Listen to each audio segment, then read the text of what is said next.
várias pessoas, esse é o que eu tô pegando só para ilustrar, né? Mas várias das pessoas falaram que o simbolismo do peixe no cristianismo antigo é, na verdade, é coisa do paganismo. Vamos falar também sobre o que é paganismo. E, mais especificamente, isso vem da Mesopotâmia dos fenícios, porque Dagon era o deus peixe. E, de fato, quando você entra aqui no Google e digita Dagon, que é o personagem do Lovecraft também, né? Aqui, ó. Peixe, peixe, Lovecraft, água, pelo menos, né? Isso aqui deve ser de alguma coisa que vocês conhecem aí. Mas esse é o Cthulhu, né? Não sei se chama Dagon esse bicho, mas água, peixe. Realmente só parece peixe. Aí tem isso aqui, ó. O deus peixe, Dagon. Já antecipo, não é Dagon. Mas realmente aparece muito a ideia de peixe. Mas quem que é Dagon? Na Bíblia aparece um deus chamado Dagon, que é referido como sendo deus dos filisteus. Vamos abrir o mapa aqui? Reinos, Judá, Israel, Moab, Edom. Quando a gente abre o mapinha aqui, a gente tem aqui, ó, Israel, Judá, isso é tudo muito aproximado, tá? Mas Israel, Judá, Moab, que eu estava falando agora há pouco, Edom aqui ao sul, e tem aqui, ó, os filisteus aqui, onde tem Gaza, né? É mais ou menos aqui, é menorzinho, né? O território que hoje é conhecido como faixa de Gaza, mas ele se estende aqui por Ashkelon. Hoje Ashkelon é no território do Estado de Israel, né? Nos tempos aqui, estados filisteus. E você tem aqui em cima os estados fenícios. Não confundir os dois. Que é basicamente o Líbano, né? Então aqui você tem as cidades de Acre, Tiro, Sidom, Biblos, de onde é o filo de Biblos, por exemplo. E por aí vai. Beleza. Então você tem os filisteus. Segundo a Bíblia, os filisteus adoravam um deus, tinham templos, inclusive em Asdod, para um deus chamado Dagon.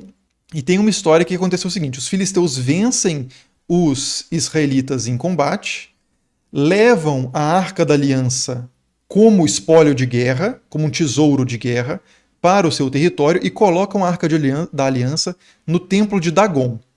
Aí, os sacerdotes filisteus ali do templo acordam um certo dia e veem que a estátua de Dagon caiu no chão, diante da Arca da Aliança. Aí eles, coisa estranha, né?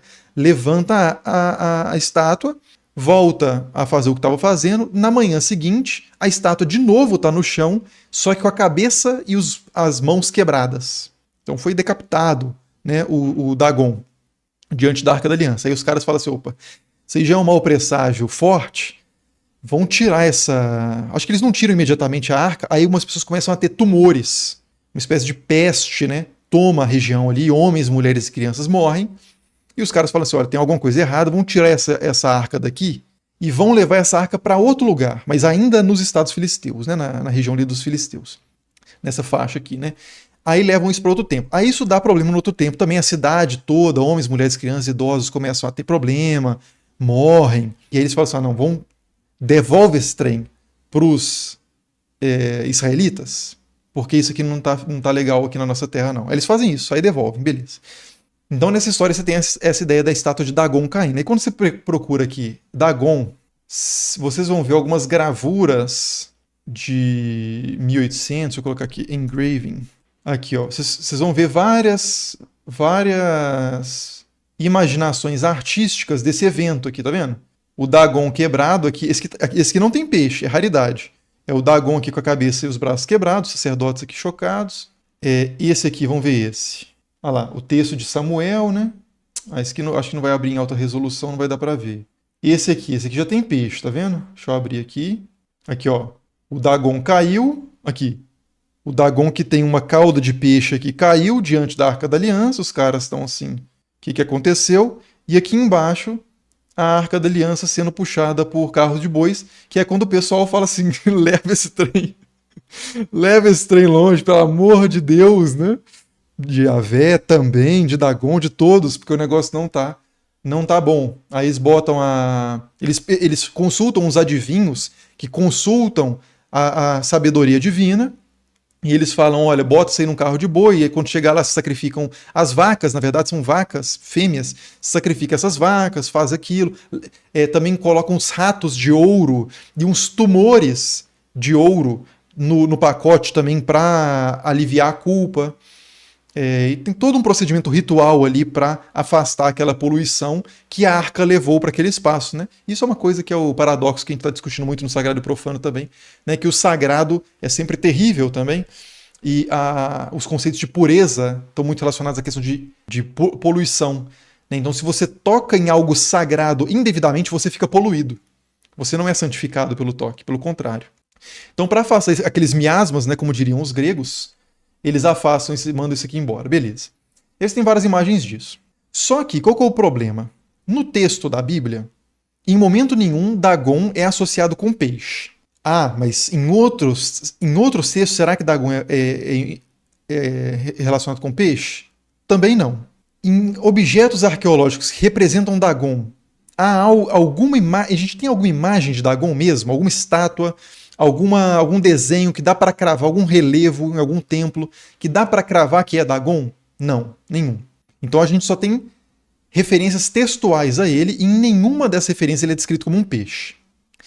Quando que ele começa a ser descrito como um peixe?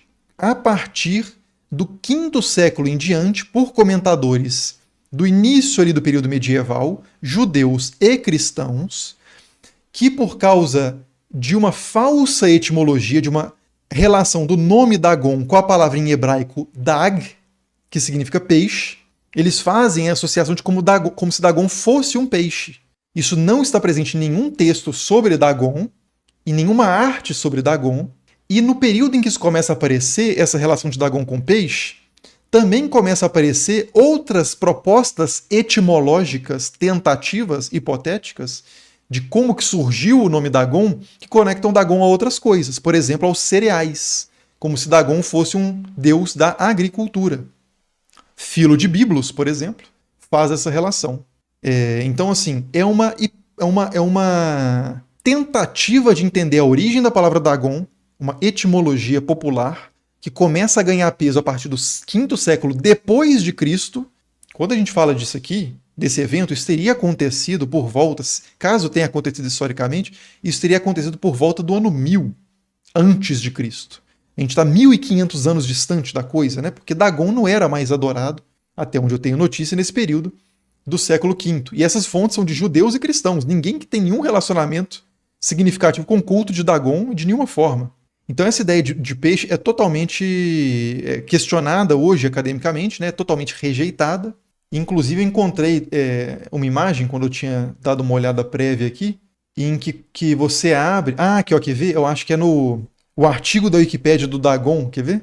Ele coloca isso como se fosse Dagon. Olha só, a Wikipédia costuma ser um bom, principalmente os artigos em inglês, né? Uma boa introdução ao tema, mas tem isso aqui, ó. Deus Dagon representado em desenho. Aí você clica na imagem. Deus Dagon representado em desenho. Aí você vai aqui, mais detalhes, né? Aí você vai na descrição da imagem. O que está escrito aqui, ó? O deus Oanes, mesopotâmico.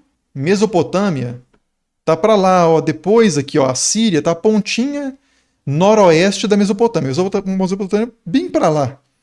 Tem nada a ver aqui com estados filisteus. Deus Oanes, mesopotâmico, quer dizer, tem muito a ver culturalmente, né? Mas assim, não está diretamente ligado. Colorido, isso aqui é um relevo, isso que estava numa parede, de Oanes, anteriormente interpretado como se fosse o deus Dagon. Então, dentro da própria Wikipédia em inglês, vocês vão ver que já há essa revisão da informação, né?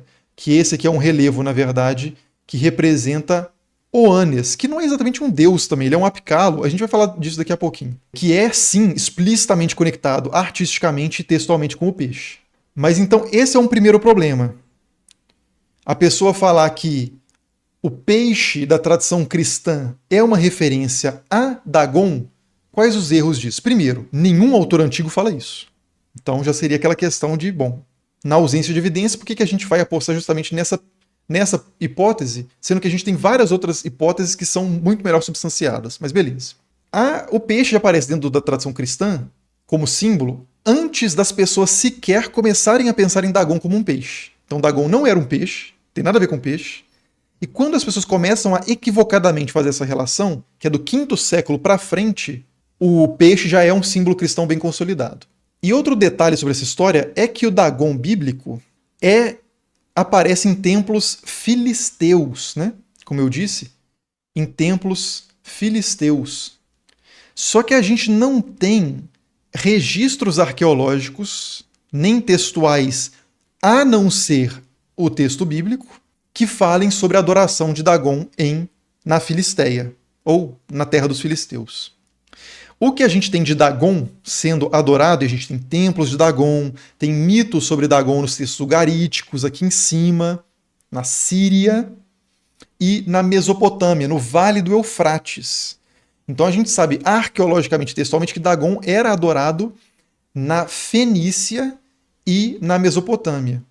Na Filisteia, a única pista disso, nos estados filisteus, nas cidades filisteias, nas poleis filisteias, se quiser, dada a origem grega dos filisteus, ou a origem egéia, pelo menos, dos filisteus, entre os filisteus a gente não tem nenhum registro disso, a não ser esse texto bíblico, que é remoto, né?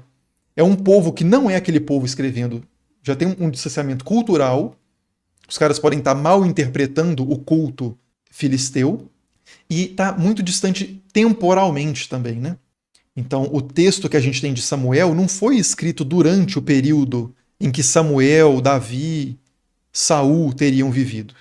Então, há um distanciamento cultural e um distanciamento cronológico, o que torna esse texto bíblico, a partir dos parâmetros históricos, um texto que não é uma evidência tão boa a esse respeito. Que precisaria, para que essa ideia de que Dagon era de fato adorado entre os filisteus, a gente precisaria de algum outro texto ali da região, algum artefato, algum texto de outro povo no período mesmo, por volta do ano 1000, ano 900, falando sobre isso, sei lá, você precisaria corroborar isso com outras evidências. No momento a gente não tem. Pode ser que a gente encontre, mas no momento a gente não tem. Então, por enquanto, no estado da arte, assim, da arqueologia dessa região, Dagon não é um deus filisteu, é um deus fenício mesopotâmico. De novo, pode sim ter sido adorado nos estados filisteus, mas a base histórica e arqueológica para isso é muito frágil. Mas isso não tem nada a ver com a questão do cristianismo adotar Dagon como um peixe. Essa aí é uma ideia que realmente não tem nenhuma relação com nada. E eu não sei exatamente qual que é a ideia do Oziro, falou ser refutado pela Wikipédia para morrer. Eu não sei se ele percebeu, né? Mas é a Wikipédia em inglês refutando a Wikipédia em português. Então já há uma meta-refutação aqui dentro. Mas essa informação que eu estou trazendo sobre a história arqueológica relacionada a Dagon é o consenso acadêmico hoje, não é a Wikipédia. É de onde a Wikipédia está puxando isso. Agora, beleza, já que a gente está aqui na Wikipédia falando que isso aqui é Oannes, um deus mesopotâmico, vamos falar sobre o que é isso então. Que na Mesopotâmia a gente tem algumas figuras que aparecem textualmente e em relevos artísticos também, que são os chamados apicalo. Os apicalo são sábios. A palavra parece significar isso originalmente, sábios. Só que esses sábios são semidivinos, muitas vezes filhos dos deuses, filhos de Ea, filho de Anu, principalmente de Ea ou de Enki, são filhos desses seres que viveram entre os humanos, entre os mortais, e transmitiram muitos conhecimentos superiores para os mortais, de metalurgia, de guerra, de medicina, cosméticos. É uma coisa que tem uma relação muito forte com a tradição enoquiana sobre os anjos caídos. Quem assistiu o vídeo sobre o livro de Enoque, ou conhece isso a partir de outras fontes, vai lembrar disso rapidamente. Mas os apicalo, então, são esses sábios semidivinos, são 7 geralmente nos textos mesopotâmicos, são esses 7 sábios que se infiltraram, por assim dizer, entre os humanos, e ensinaram a escrita. O Oannes, por exemplo, é dito que foi ele que contou pela primeira vez para os mortais como que o mundo surgiu. E esse relato do surgimento do mundo é o Enuma Elish, que é um texto que a gente tem até hoje em tabuinhas cuneiformes e tem inclusive isso traduzido para o português. Aqui, ó, Epopeia da Criação, Enuma Elish, do Jacinto, traduzido, né, para o português pelo Jacinto Lins Brandão. Uma série de comentários aqui.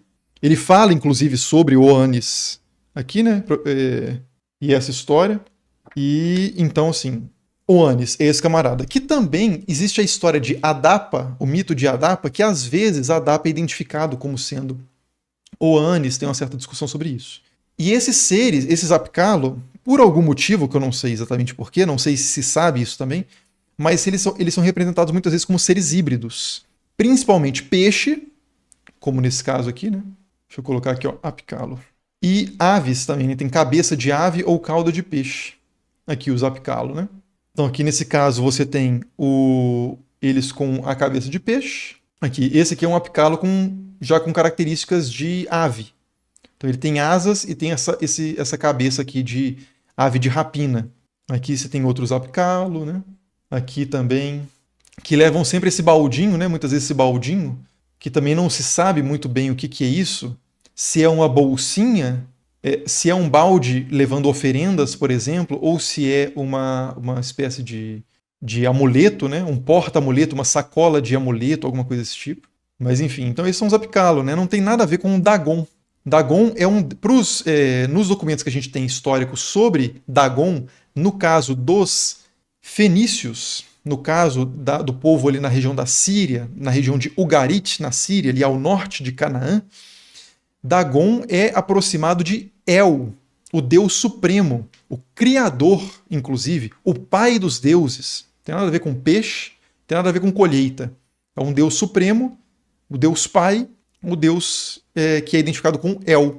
Inclusive, em alguns textos de Ugarit, ele é referido como Dagon, é referido como sendo pai de Baal, que em outros textos El é o pai de Baal, mas talvez porque havia essa identificação de fato entre esses dois deuses, né?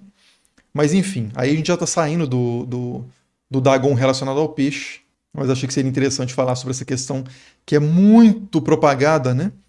Da ideia não academicamente, mas na internet, dessa relação de Dagon, que é o deus peixe, que já é um erro, e desse deus peixe com o símbolo do cristianismo, que não tem nada a ver. Inclusive, tem uma outra ideia que a gente pode discutir em outro momento, que é sobre a relação dessa roupa de peixe com a mitra papal, né? Ou de bispos em geral, que aí você pega o Papa, mitra. Vou até colocar Dagon aqui, que já vou achar o post pronto. Aqui, ó, tipo isso, né? Esse tipo de post que às vezes aparece aí aqui no caso do X, né? No Facebook, etc. Em que você tem o Papa, e aí aqui o Papa, na verdade, o chapéu dele faz uma referência à boca do peixe dos Apicalo, ou de Dagon, se isso estivesse sendo interpretado como Dagon, né? Aqui, ó, inclusive esse aqui está falando isso, né? A forma mais importante de culto em Babilônia foi dedicado a Dagon, deus peixe, que já começou errado, né? Mas de qualquer forma, isso aqui tem outro significado simbólico muito interessante, que tem a ver com o Novo e Antigo Testamento. Tem toda uma história interessante do desenvolvimento gradual dessa mitra, que vai mudando muito de formato também ao longo do tempo. Mas vamos deixar isso para outro momento. O Lingote falou, essa representação de Dagon como peixe é muito Lovecraft. Ele odiava coisas do mar. Pois é. O Lovecraft está inserido nesse imaginário. Agora eu estou usando a palavra para reforçar isso no imaginário de vocês, né? O Lovecraft recorre muito a esse imaginário da arte cristã sobre deuses alheios e transportou isso para a ficção dele, né, na forma da entidade lá, que é o Dagon. Porque o Lovecraft não bebe, né, diretamente nas fontes dos textos ugaríticos e tal, né? Então ele acaba sendo mais uma manifestação da perpetuação desse engano, ainda que para ele isso não tem a menor relevância, né? Porque ele está produzindo ali uma ficção do seu próprio mundo ali, né?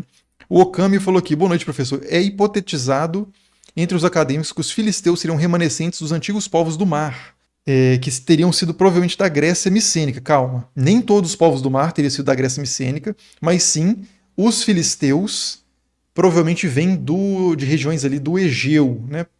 E isso é a partir de cultura material, principalmente os vasos de cerâmica filisteus, desde a Era do Bronze, né, tem uma relação direta, tanto em decoração como na forma de fazer, com vasos da cultura material da região do Egeu, né?